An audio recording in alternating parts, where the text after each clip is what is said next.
Today's video is brought to you by the 3DS Virtual Console, to which this game is being played on.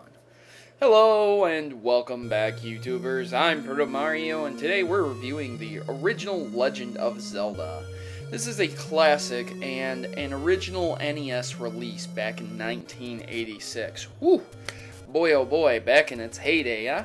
Well, let's take a look at this. This was originally released on a Famicom Disk System again, and then later released in August 22nd, 1987 for the US.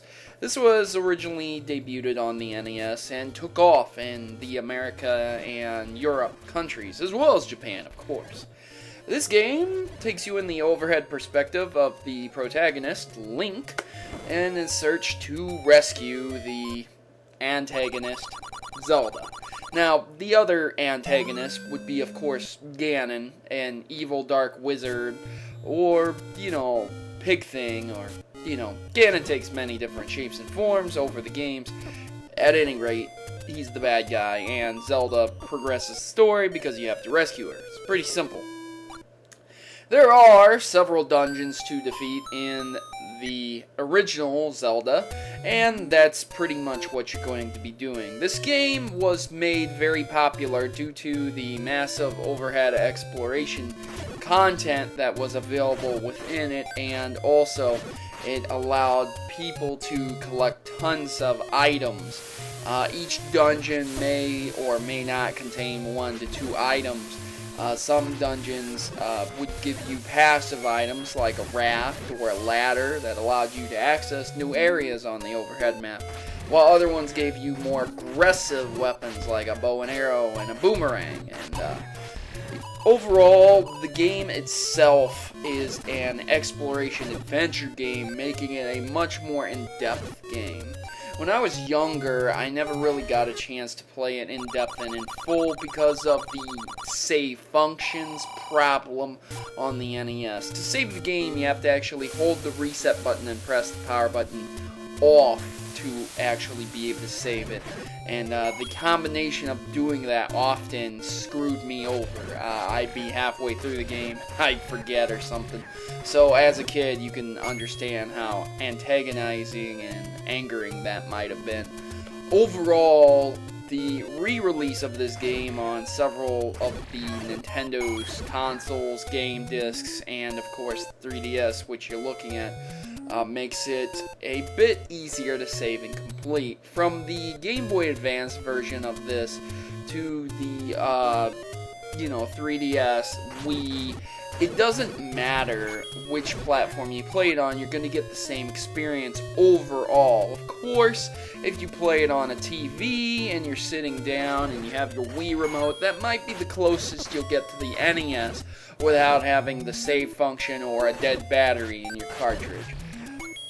Overall, the gameplay is pretty basic. It scales difficulty up depending on the areas you're in. For example, the starting areas, you'll be facing Octoroks, some sea urchins, in the sandy areas, those weird swirly things, I can't even think of their name, will come out of the sand and try and eat you.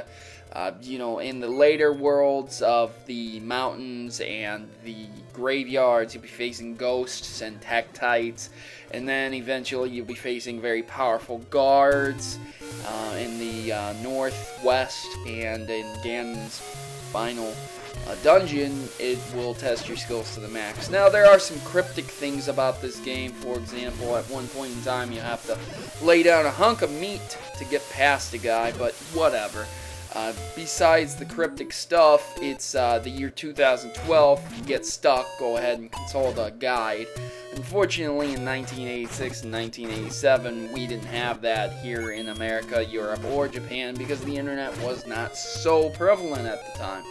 That being said, the post-release of this game being available on the 3DS now makes it much more desirable and a great playthrough for anyone who is an RPG enthusiast with a little bit of adventuring on the side. Anyone who missed this growing up like I did should definitely grab it and take a look back to see if it is actually worth a playthrough.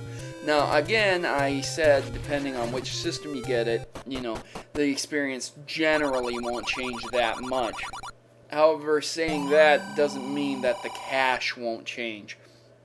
The original NES cart, basic cart, may cost anywhere from $1 to $20. The Golden Collector's Edition cart can sell up to a bit more, and of course sealed. If you want this brand new for the NES, it'll cost you an arm and a leg. For the 3DS, it costs about $4.99. I happen to get it for free with my ambassador pass, but whatever.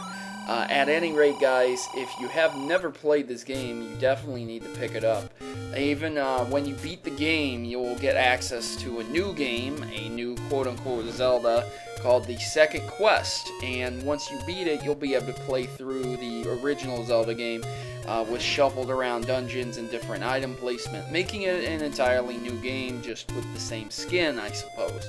It makes for the replay value to be there without actually being an annoyance or an added cost for something like DLC, which really this kind of seems very similar to DLC, but Nintendo did this a lot with a lot of their games. Overall, I would rate this game a 9 to 10 out of 10, an S rank, that is for sure. It's a new game of its genre who did it just right. It allowed you to save, it allowed you to go on a grand adventure, and you were able to pick up items and defeat dungeons and many bosses. Overall, my experience is good with this game, but it is very frustrating and a very difficult game to master and beat. You'll have to sink in many hours to this game if you have never played it before. I'm Protomario, and I'm signing out. And once again, guys, good gaming, and God bless.